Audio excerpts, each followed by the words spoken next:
Hello everyone, welcome to Mastura classes. आज हम देखेंगे एनसीईआरटी ज्योग्राफी की 9th क्लास का 3rd चैप्टर जो कि है अपवाह। हम इस चैप्टर में देखेंगे जो नदियों का अपवाह होता है, उनका अपवाह तंत्र होता है, उस सब को हम इस वीडियो में कवर करेंगे।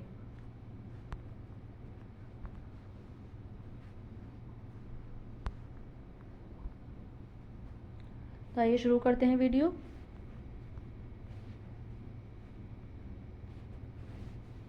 अपवाह एक ऐसा शब्द है क्षेत्र के नदी तंत्र की व्याख्या करता है। जो अपवाह है वो नदी क्षेत्र जहाँ तक फैला हुआ होता है उसको हम अपवाह कहते हैं। भारत के भौतिक मानचित्र को देखते हुए हम इसको समझ सकते हैं।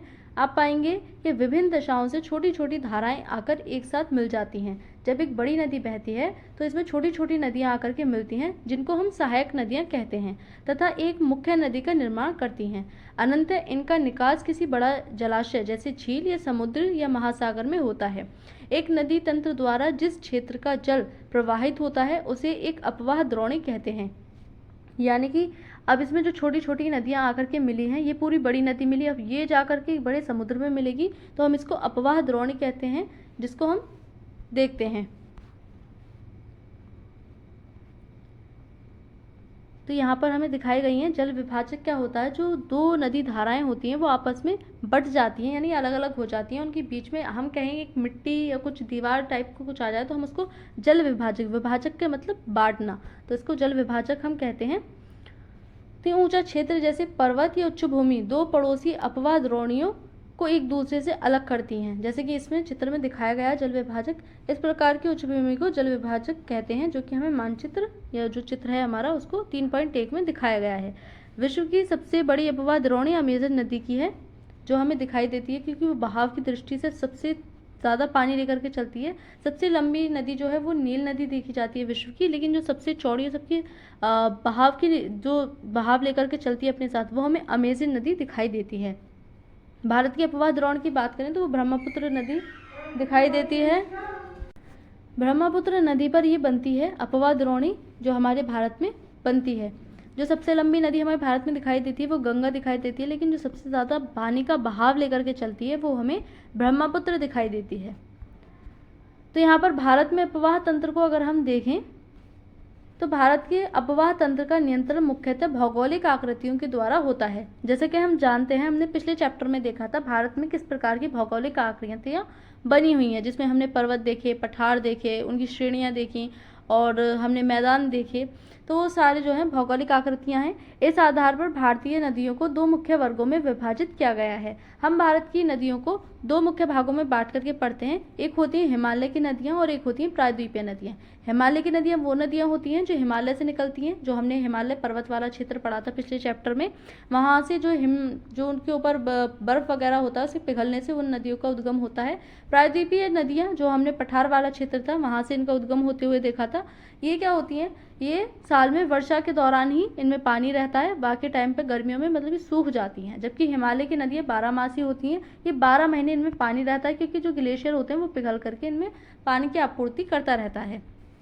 तो भारत के दो मुख्य भौगोलिक क्षेत्रों से उत्पन्न होने के कारण हिमालय तथा प्रायद्वीपीय नदियाँ एक दूसरे से भिन्न हैं, थोड़ी अलग होती हैं। ये हिमालय की अधिकतर नदियाँ 12 मासी नदियाँ होती हैं जो कि 12 महीने बहती रहती हैं। इनमें वर्ष भर पानी रहता है क्योंकि इन्हें वर्षा के अतिरिक्त ऊंचे पर्वतों से पिघलने वाले हिम द्वारा भी जल प्राप्त होता है। जो पर्वतों पर हिम जम जाती है, बर्फ जम जाती है, उसके पिघलने के कारण इन नदियों में पानी रहता है। हिमालय की दो मुख्य नदियां सिंधु तथा ब्रह्मपुत्र इस पर्वतीय श्रृंखला के उत्तरी भाग से निकलती हैं। जो हमने हिमालय था उसको 3 भागों में करके बांट कर पढ़ा था। जो आगे वाला हिमालय था हमारा उसको हम उत्तरी हिमालय कहते हैं, जहाँ से सिंधु और ब्रह्मपुत्र नदियाँ निकलती हैं। इन नदियों ने पर्वतों को काटकर गॉर्जों का निर्माण किया। जो नदियाँ हैं हम जानते हैं पानी अपने साथ जो है बहता है, जब ऊपर से स्पीड के साथ बह करके आता है तो ये कटाव करता है, जिसके कारण पहाड़ियाँ वगैरह कटती हैं और उससे गॉर्जों का निर्माण होता है। हिमालय की नदियाँ अपनी उत्पत्ति के स्थान से लेकर समुद्र तक के लंबे रास्ते को तय करती हैं। ये अपने मार्ग के ऊपरी भागों में तीव्र अपरदन क्रिया, अपरदन यानी कि कटाव, जो मिट्टी को अपने साथ काट करके लाती हैं, ये गॉर्ज बनते हैं। इस तरह से दो पहाड़ियों के बीच में नदी बह रही है तो ये गॉर्ज बनी है, जिसे कटाव कर रही है और काट करके अपने साथ जो मिट्टी पहाड़ है उनको काट करके ले जा रही है। तो अपरदन क्रिया ये करती हैं। तो यहाँ पर नदी की विभिन्न अवस्थाएं दिखाई गई हैं। जैसे कि हम इसको देखें नदी तंत्र को किस तरह से बहती है। तो नदी का स्रोत यहाँ से मान लो उद्गम हो रहा है, कोई पहाड़ी है, यहाँ से उद्गम हुआ तो ये ऊपरी भाग है। अब ये ऊपर है तो देखो मतलब फैलाव इसका बहुत कम है, क्योंकि यहाँ पर ये स्पीड के साथ बह करके आ रही है, क्योंकि ऊंचाई से आ रही है। मध्य भाग में थोड़े से समतल मैदान में आई और बहुत थोड़ी सी जो इसकी स्पीड है वो थोड़ी धीमी हुई, और यहाँ पर आकर के जब ये धीमी स्पीड हो जाती है और मतलब समतल वाले मैदान में आ जाती है तो इस प्रकार से ये लहरा कर चलती है, जिसको विसर्प भी कहते हैं। अभी विसर्प क्या करेगा, जब इसमें पानी कम हो जाएगा तो ये इधर की जगह इधर चलने लगेगा और ये कट करके अलग हो जाएगा, जिसको हम विसर्प कहते हैं। सॉरी, ये चाप झील बनती है, इसको घोकर झील या गोकुड़ झील या फिर चाप झील कहते हैं, जब ये अलग कट करके हो जाती है। जब ये ऐसे करके चलती है तो इसको हम विसर्प कहते हैं। ये बिल्कुल निचले भाग में आ गई समतल वाले में, और यहाँ आकर के जो है ये इसकी जो मतलब चौड़ाई है वो बढ़ जाती है, जबकि अपनी धीमी गति कर लेती है, क्योंकि समतल वाले मैदान में आ गई तो अभी धीमे धीमे चलेगी और फैल करके चलेगी।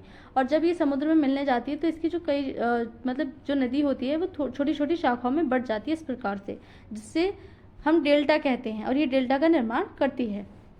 तो यह नदी की विभिन्न अवस्थाएं हैं तथा अपने साथ भारी मात्रा में सिल्ट एवं बालू का संवहन करती है। ऊपर से जो मिट्टी होती है, सिल्ट होती है, बालू होती है, उसको काट कर लाती है। मध्य एवं निचले भागों में ये नदियां विसर्प, गोकुड़ झील तथा अपने बाढ़ वाले मैदानों में बहुत सी अन्य निक्षेपण आकृतियों का निर्माण करती हैं। नदियों से कितनी प्रकार की आकृतियां होती हैं वो हमने देखा था पहले भी। ये पूर्ण विकसित डेल्टाओं का भी निर्माण करती हैं। अधिकतर प्रायद्वीपीय नदियां मौसमी होती हैं, क्योंकि इनका प्रवाह वर्षा पर निर्भर करता है। जो प्रायद्वीपीय नदियां होती हैं वो वर्षा पर निर्भर करती हैं। जब वर्षा होती है मानसून के टाइम पर तो ये भरकर चलती हैं, गर्मियों के टाइम पर सूख जाती हैं। शुष्क मौसम में बड़ी नदियों का जल भी घटकर छोटी छोटी धाराओं में बहने लगता है। हिमालय की नदियों की तुलना में प्रायद्वीपीय नदियों की लंबाई कम तथा छिछली है, क्योंकि इनमें पानी थोड़ा कम होता है। फिर भी इनमें से कुछ केंद्रीय उच्च भूमि से निकलती हैं तथा पश्चिम की तरफ बहती हैं। जो है इसकी दो बड़ी नदियों को पहचान सकते हैं। जैसे पश्चिम की तरफ बहने वाली जो दो बड़ी नदियां हैं वो नर्मदा और तापी नदियां हैं। हमने देखा था जो सारी नदियां हैं प्रायद्वीप की वो पूर्व की तरफ बहती हैं, क्योंकि ढाल ऐसा है कि जो हमारा पश्चिमी तट है वो थोड़ा उठा हुआ है, पूर्वी तट जो है वो थोड़ा नीचे को बैठा हुआ है, तो इस कारण जो नदियां हैं वो इधर को बहती हैं। अब जो हमारी नर्मदा और तापी नदियां हैं वो ऐसे बहती हैं कि पूर्व से पश्चिम की तरफ बहती हैं, क्योंकि वो जो है वो रिफ्ट से बह रही हैं, घाटी से बह रही हैं। ऊपर पर्वत है उनके साइडों में और वो घाटी से बह रही हैं, इसके कारण जो है वो पूर्व से पश्चिम की तरफ बहती हैं। प्रायद्वीपीय भारत की अधिकतर नदियां पश्चिमी घाट से निकलती हैं तथा बंगाल की खाड़ी की तरफ बहती हैं। वो दो मात्र ऐसी नदियां हैं जो अरब सागर की ओर बह रही हैं। हिमालय की नदियों की अगर हम देखें, बात करें इसकी, तो सिंधु, गंगा तथा ब्रह्मपुत्र हिमालय से निकलने वाली प्रमुख नदियां हैं। ये नदियां लंबी तथा अनेक महत्वपूर्ण हैं। जो हम तीन सबसे महत्वपूर्ण नदियों को पढ़ते हैं अपने भारत में वो है सिंधु जो कि पश्चिम की तरफ बहती है, गंगा जो कि मध्य वाले क्षेत्र में बहती है, और ब्रह्मपुत्र जो पूर्व वाले क्षेत्र में हमें देखने को मिलती है। तो काफ़ी ज़्यादा महत्वपूर्ण होती हैं, जिसके कारण यहाँ पर हमें काफ़ी सघन जनसंख्या भी इनके आसपास क्षेत्र में बसती हुई दिखाई देती है। बड़ी सहायक नदियाँ आकर इनमें मिलती हैं। किसी नदी तथा उसकी सहायक नदियों को नदी तंत्र कहा जाता है। जो एक बड़ी नदी होती है, छोटी छोटी नदियाँ आकर के इनमें मिलती हैं, तो इसको हम पूरे को क्या कहते हैं, एक रिवर सिस्टम कहते हैं, नदी तंत्र। सिंधु नदी तंत्र की हम बात करें तो सिंधु नदी का उद्गम मानसरोवर झील के निकट तिब्बत में है। जो तिब्बत का पठार है वहाँ से सिंधु नदी का उद्गम होता है। पश्चिम की ओर बहती हुई यह नदी भारत में लद्दाख से प्रवेश करती है। ये तिब्बत से उद्गम होते हुए जो हमारा लद्दाख है, सबसे ऊपर वाला क्षेत्र, यहाँ पर प्रवेश करती है। इस भाग में यह एक बहुत ही सुंदर दर्शनीय गार्ज का निर्माण करती है, क्योंकि घूम करके आती है जिससे गार्ज बनाती है। इस क्षेत्र में बहुत सी सहायक नदियां जैसे जास्कर, नुब्रा, श्योक तथा हुंजा इस नदी में मिलती हैं। जो छोटी छोटी नदियां हैं वो इसमें मिलती हैं। सिंधु नदी बलूचिस्तान तथा गिलगित से बहते हुए अटक में पर्वतीय क्षेत्र से बाहर निकलती है। जो भारत है, भारत के अटक पर्वतीय क्षेत्र से बाहर निकल जाती है। सतलुज, ब्यास, रावी, चेनाब तथा झेलम आपस में मिलकर पाकिस्तान में मिठानकोट के पास सिंधु नदी में मिल जाती हैं। ये सारी नदियाँ जो सतलुज, ब्यास, रावी जो इसी 5 प्रमुख सहायक नदियां हैं वो इसमें मिलकर के जो सिंधु नदी है वो पाकिस्तान में प्रवेश कर जाती है। इसके बाद यह नदी दक्षिण की तरफ बहती है तथा अंत में कराची से पूर्व की ओर अरब सागर में मिल जाती है। जो अरब सागर है जहाँ पर हमारा पाकिस्तान बसा हुआ है, यहाँ पर आकर के ये अरब सागर में फैल जाती है, अरब सागर में मिल जाती है। सिंधु नदी के मैदान का ढाल बहुत धीमा है। सिंधु द्रोणिका 1/3 से कुछ अधिक भाग भारत के जम्मू कश्मीर, लद्दाख, हिमाचल तथा पंजाब में तथा शेष भाग पाकिस्तान में स्थित है। हमारे यहाँ पर इसका जो है पानी कम है, जबकि पाकिस्तान के पास ज़्यादा अधिक पानी जाता है इसका, क्योंकि इसमें सहायक नदियाँ मिलकर के भी इसका जो बहाव है वो और भी तेज़ कर देती है। पानी का जो पानी कहें तो उसकी जो मात्रा है वो और भी बढ़ जाती है। 2900 किलोमीटर लंबी सिंधु नदी विश्व की लंबी नदियों में से एक है। जो हमारी सबसे विश्व की लंबी नदियाँ हैं उनमें से एक मानी जाती है सिंधु नदी। तो सिंधु जल समझौता हुआ था भारत और पाकिस्तान के बीच में कि अनुच्छेद 1960 के अनुसार भारत इस नदी प्रक्रम के संपूर्ण जल का केवल 20% जल का उपयोग करता है। इस जल का उपयोग हम पंजाब, हरियाणा एवं राजस्थान के दक्षिण पश्चिम भागों में सिंचाई के लिए करते हैं, जबकि जो 80% उपयोग है वो पाकिस्तान इस नदी के जल का करता है। ये देखा हमने सिंधु नदी तंत्र। अब हम गंगा नदी तंत्र की बात करें तो गंगा की मुख्य धारा भागीरथी, गंगोत्री, हिमानी से निकलती है तथा अलकनंदा उत्तराखंड के देवप्रयाग में इससे मिलती है। जब देवप्रयाग में भागीरथी और अलकनंदा दोनों नदियों का संगम होता है, दोनों नदी आपस में मिलती हैं और फिर जो पानी चलता है, जो नदी चलती है, उसको हम गंगा कहते हैं। हरिद्वार के पास गंगा जो पर्वतीय भाग है उसको छोड़कर मैदानी भाग में प्रवेश कर जाती है। जो हरिद्वार है वहाँ पर हिमालय से निकलने वाली बहुत सी नदियाँ आकर गंगा में मिलती हैं। इनमें से कुछ प्रमुख नदियाँ हैं यमुना, घाघरा, गंडक तथा कोसी। ये इसकी कुछ प्रमुख नदियाँ हैं। यमुना नदी हिमालय के यमुनोत्री हिमानी से निकलती है। यह गंगा के दाहिने किनारे के समानांतर बहती है तथा इलाहाबाद में गंगा में मिल जाती है। जो हम इलाहाबाद वाला जो प्रयागराज है उसमें हम गंगा और यमुना का संगम देखते हैं। घाघरा, गंडक तथा कोसी नेपाल हिमालय, जो नेपाल वाला हिमालय है जिसमें हिमालय के पार्ट करके हमने पढ़ा था, नेपाल हिमालय से निकलती हैं। इनके कारण प्रत्येक वर्ष उत्तरी मैदान के कुछ हिस्से में बाढ़ आती है, जिसके कारण हम बिहार में बाढ़ वगैरह भी हमें देखने को मिलती है। तो यह है देवप्रयाग में भागीरथी एवं अलकनंदा का संगम, जहाँ पर देवप्रयाग में ये दोनों नदियाँ मिलती हैं और यहाँ से जो पानी चलता है आगे, जो नदी चलती है उसको हम गंगा कहते हैं। इससे पहले ये अलकनंदा और भागीरथी के नाम से जानी जाती हैं, क्योंकि दो अलग अलग शाखाएँ हैं। ये हैं मुख्य नदियाँ और झीलें। अगर हम इसमें समझे मैप में तो यहाँ से दिखाया गया है गंगा का उद्गम यहाँ से निकल रही हैं भागीरथी और अलकनंदा, और यहाँ देवप्रयाग में मिलकर के यहाँ से चल रही है गंगा। यहाँ से यमुना निकली, यहाँ पर आकर के जो प्रयागराज है यहाँ पर आकर गंगा में मिली और फिर ये आगे बढ़ती है। यहाँ पर गंडक, घाघरा, सोन, कोसी, ये सारी नदियाँ मिलकर के गंगा का जो तंत्र है वो आगे बढ़ाती हैं। तो गंगा की भी दो शाखाएं हमें देखने को मिलती हैं। एक पश्चिम बंगाल में होती हुई बंगाल की खाड़ी में गिर जाती है और एक बंगाल की तरफ को जाकर के वहाँ डेल्टा का निर्माण करती है। और बंगाल में जाकर के जो हमारी ब्रह्मपुत्र नदी है वो भी गंगा में मिलती है। ब्रह्मपुत्र का तंत्र देखें तो ब्रह्मपुत्र का यहाँ से निकलती है ब्रह्मपुत्र तिब्बत वाले क्षेत्र से, और यहाँ से होती हुई ये जाती है अरुणाचल प्रदेश में होते हुए बांग्लादेश, और बांग्लादेश से गंगा में मिल करके बंगाल की खाड़ी में गिरती है। इसी प्रकार से सिंधु नदी जो है ये भी तिब्बत से निकल रही है। तिब्बत से होते हुए जो हमारा लद्दाख वाला क्षेत्र है उसमें प्रवेश करके और ये जाती है पाकिस्तान में। और यहाँ पर हम देख सकते हैं झेलम, चेनाब, रावी, सतलुज, ये सारी नदियाँ मिलकर के जो है पाकिस्तान के अंदर और फिर अरब सागर में जाकर के गिरती हैं। तो ये छोटी छोटी नदी यहाँ पर दिखाई गई हैं। ये रही नर्मदा और तापी नदी जो पश्चिम की तरफ बहती हैं, जबकि सारी नदियाँ हम देख सकते हैं पैनगंगा नदी, गोदावरी नदी, कृष्णा नदी, तुंगभद्रा नदी, जो सारी नदियाँ हैं वो पूर्व की तरफ यानी बंगाल की खाड़ी की तरफ बहती हैं। तो ये हमने नदी तंत्र देखा। नमामि गंगे परियोजना एक एकीकृत संरक्षण मिशन है जिसमें राष्ट्रीय नदी गंगा से संबंधित दो उद्देश्यों प्रदूषण के प्रभाव को कम करना तथा उसके संरक्षण और कायाकल्प को पूरा किया जा सके। इसलिए नमामि गंगे परियोजना चलाई गई थी ताकि गंगा की सफाई की जा सके और जो प्रदूषण है उसको रोका जा सके। तो यहाँ पर जो गंगा वाला क्षेत्र है उसके कारण कहीं हमें बाढ़ देखने को मिलती है, जो नेपाल से नदियाँ वगैरह मिलती हैं। यहाँ पर जो मैदान है उसमें बाढ़ आती है जिससे बड़े पैमाने पर जान माल का नुकसान होता है।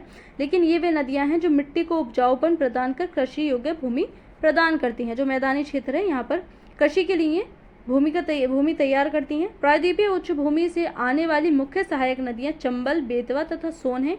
ये अर्धशुष्क क्षेत्रों से निकलती हैं। इनकी लंबाई कम तथा इनमें पानी की मात्रा भी कम होती है, तो इनको जो है नदियों में थोड़ी सी कम होती है। बाएं तथा दाहिने किनारे की सहायक नदियों के जल से परिपूर्ण होकर गंगा पूर्व दिशा में पश्चिम बंगाल के फरक्का तक बहती है। यह गंगा डेल्टा का सबसे उत्तरी बिंदु है।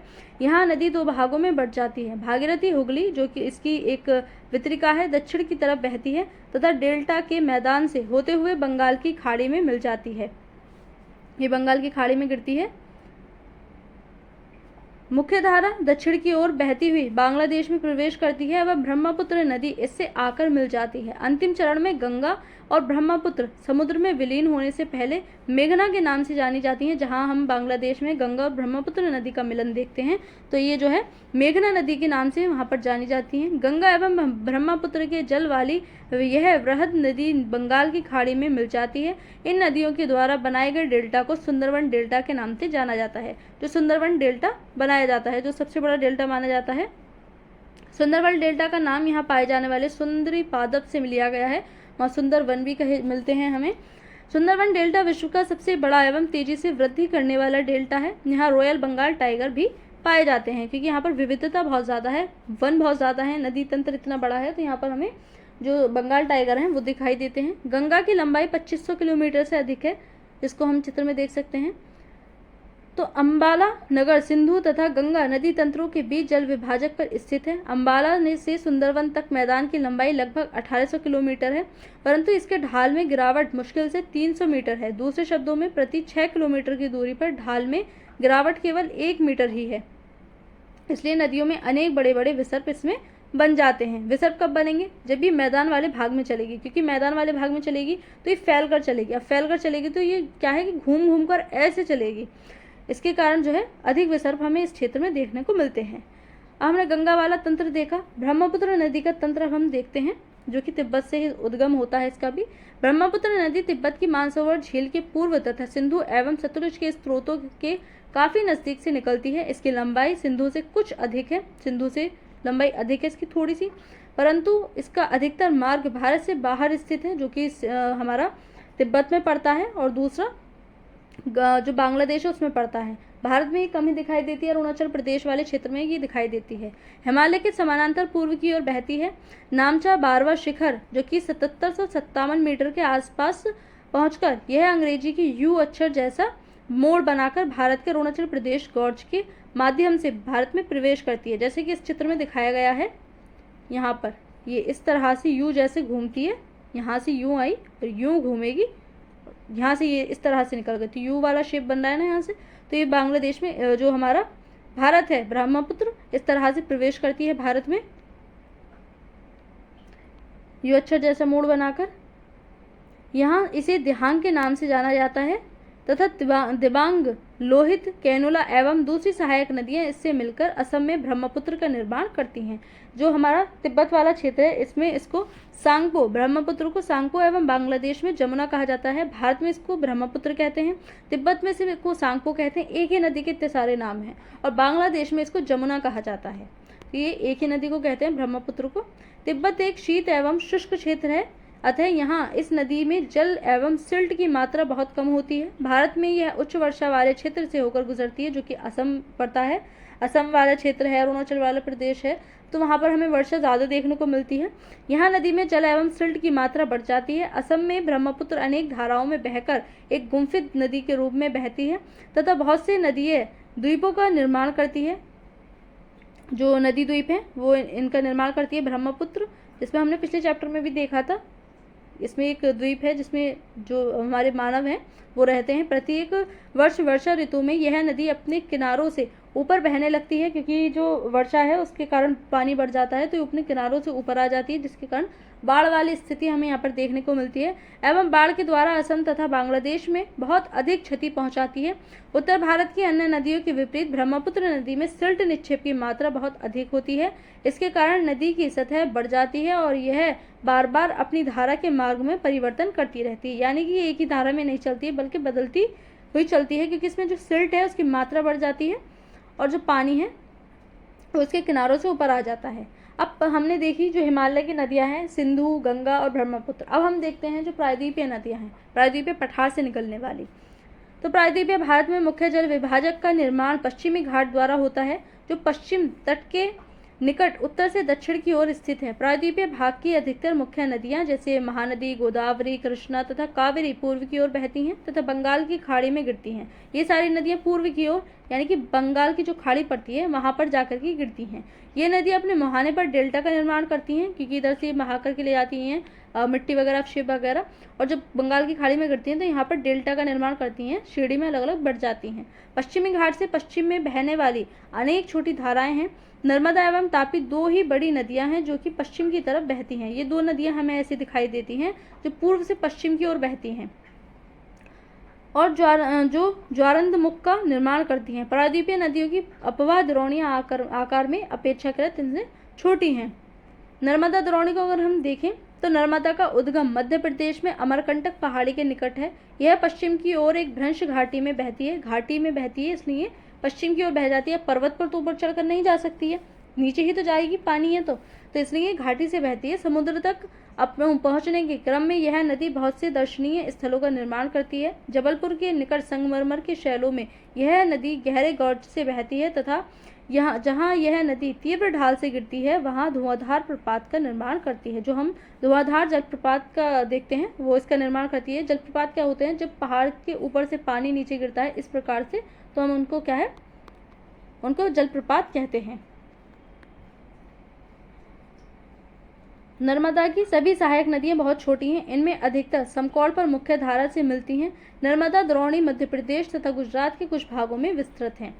नर्मदा नदी के संरक्षण के लिए मध्य प्रदेश सरकार द्वारा नमामि देवी नर्मदे नाम की योजना प्रारंभ की गई थी। जैसे जो गंगा नमामि योजना चलाई गई थी गंगा नदी की स्वच्छता के लिए, उसको बचाने के लिए, इसी प्रकार से जो मध्य प्रदेश सरकार है उसके द्वारा भी नमामि देवी नर्मदे नाम की परियोजना चलाई गई थी।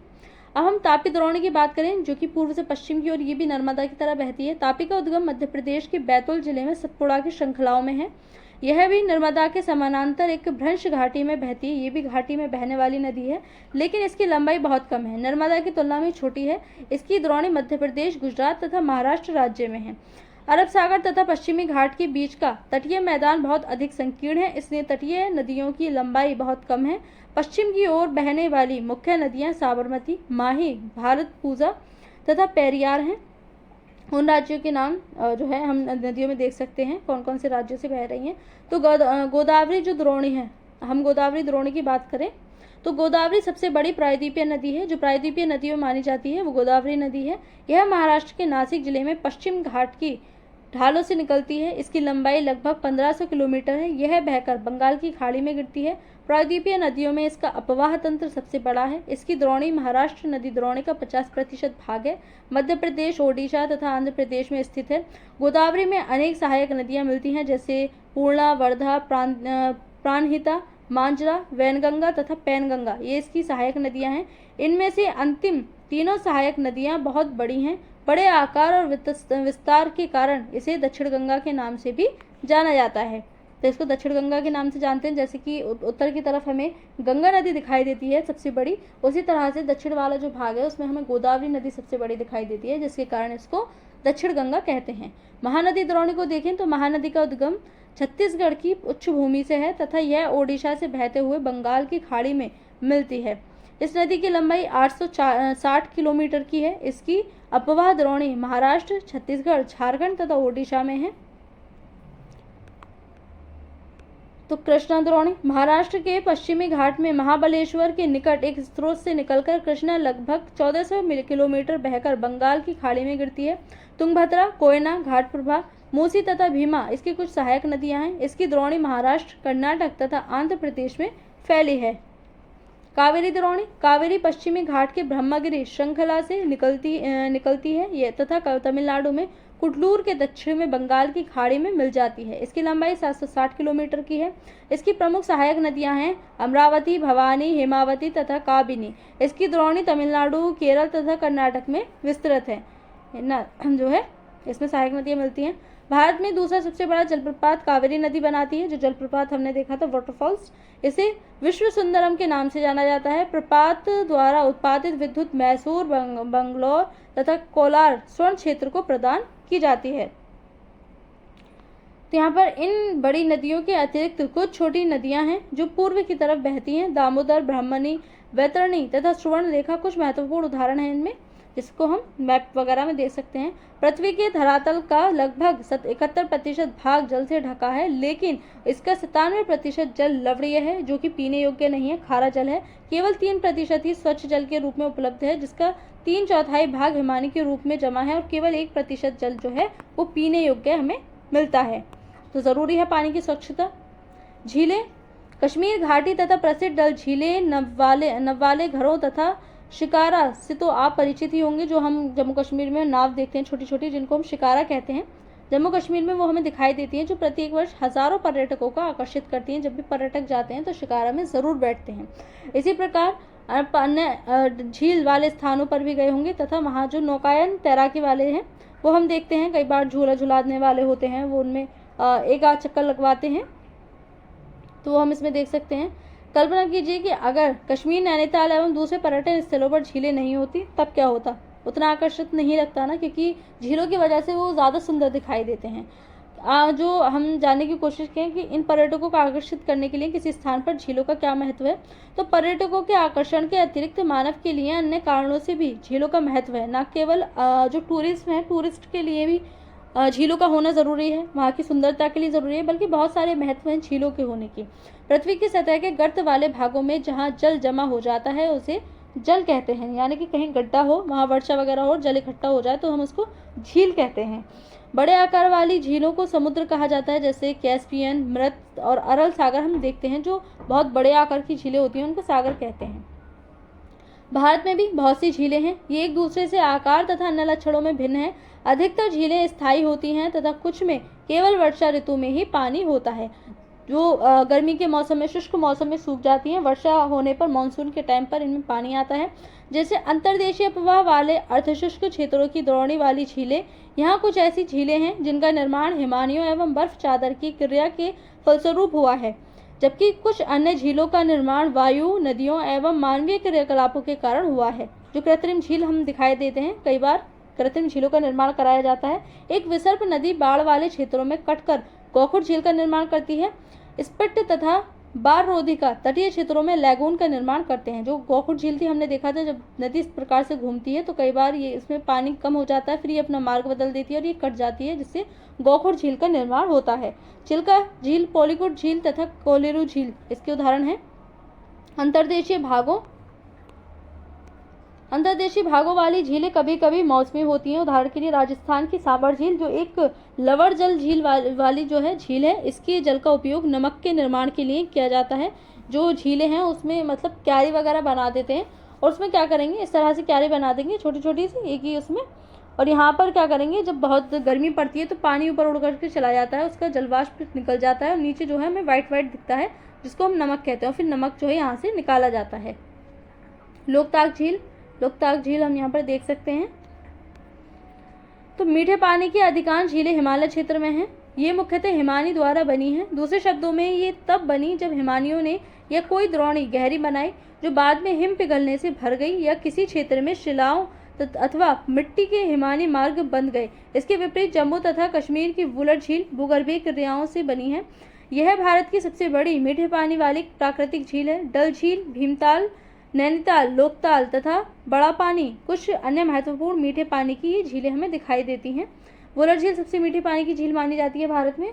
इसके अतिरिक्त जल विद्युत उत्पादन के लिए नदियों पर बांध बनाने से भी झील का निर्माण हो जाता है, जैसे गुरु गोविंद सागर भाखड़ा नागल परियोजना जो है, उसके कारण झील का निर्माण हुआ। झीलें मानव के लिए अत्यधिक लाभदायक होती हैं। एक झील नदी के बहाव को सुचारू बनाने में सहायक होती है। अत्यधिक वर्षा के समय यह बाढ़ को रोकती है तथा सूखे के मौसम में यह पानी के बहाव को संतुलित करने में सहायता करती है। झीलों का प्रयोग जल विद्युत उत्पन्न करने में भी किया जाता है। जो जल विद्युत है, यानी कि बिजली बनाने के लिए भी इनका उपयोग होता है। यह आसपास के क्षेत्रों की जलवायु को सामान्य बनाती हैं, जो गर्मी है उसको कम करती हैं, जलवायु को नॉर्मल रखती हैं, जलीय पारितंत्र को संतुलित करती हैं। इसमें हम अलग अलग जो प्राणी हैं, प्रजातियां हैं, उसको देखने को मिलते हैं। झीलों की प्राकृतिक सुंदरता व पर्यटन को बढ़ाती हैं तथा हमें मनोरंजन प्रदान करती हैं। और जो पर्यटन होते हैं वो किसी भी देश की अर्थव्यवस्था में, आर्थिक स्थिति में काफ़ी योगदान करते हैं। नदियों का अर्थव्यवस्था में महत्व अगर हम देखें तो संपूर्ण मानव इतिहास में नदियों का अत्यधिक महत्व रहा है। हमेशा से ये नदियाँ मनुष्य के लिए बहुत महत्वपूर्ण रही हैं। जितनी भी हमने विश्व की सभ्यताएं उभरती हुई देखी वो नदियों के किनारे देखी, जैसे कि हमने सिंधु घाटी सभ्यता देखी थी, आईवीसी। नदियों का जल मूल प्राकृतिक संसाधन है तथा अनेक मानवीय क्रियाकलापों के लिए यह अनिवार्य होता है। यही कारण है कि नदियों के तट ने प्राचीन काल से ही अधिवासियों को अपनी ओर आकर्षित किया है। ये गांव अब बड़े शहरों में परिवर्तित हो चुके हैं।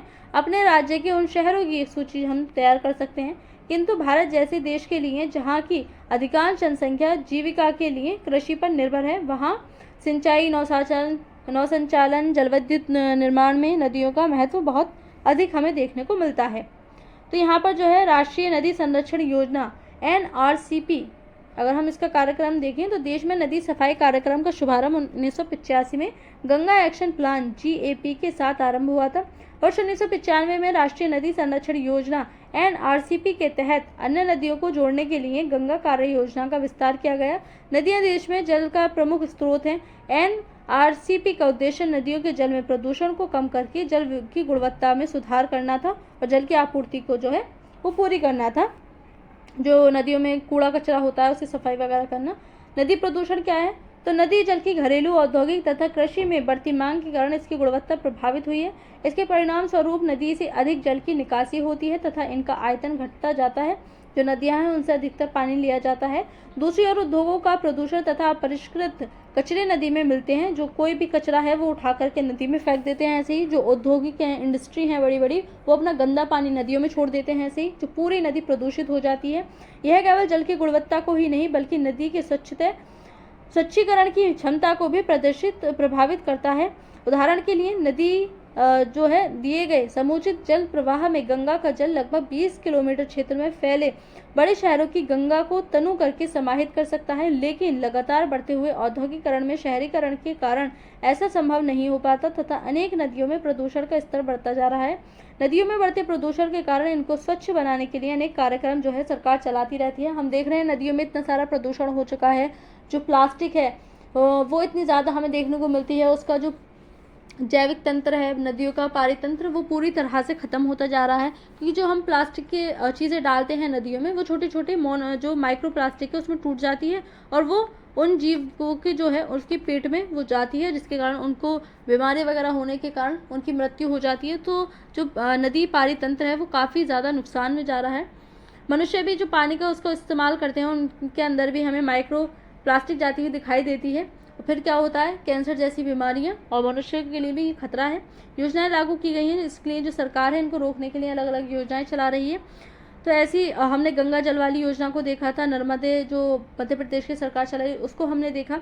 नदी को प्रदूषित जल से हमारा स्वास्थ्य किस प्रकार से प्रभावित हो सकता है, ये हमें कैंसर जैसी बीमारियाँ कर सकती हैं। जो माइक्रो प्लास्टिक होती है वो हमारे लिए बहुत ही नुकसानदायक है, ना हमारे लिए बल्कि नदी का पारितंत्र बहुत नुकसान देता है। क्योंकि जो प्लास्टिक हम डालते हैं नदियों में वो माइक्रो प्लास्टिक में टूट जाती है, छोटे छोटे अवशेष हो जाते हैं, वो मछलियाँ खाती है, फिर मछलियों का व्यापार होता है, मछलियों को मनुष्य खाते हैं। तो ऐसे में क्या है, वो सीधा मनुष्य के अंदर जाता है, जिसके कारण मनुष्य को बड़ी बीमारियाँ जैसी हो सकती हैं। तो आज के इस चैप्टर में हमने नदी के पारितंत्र वगैरह को देखा। आज की इस वीडियो में इतना ही। Thank you.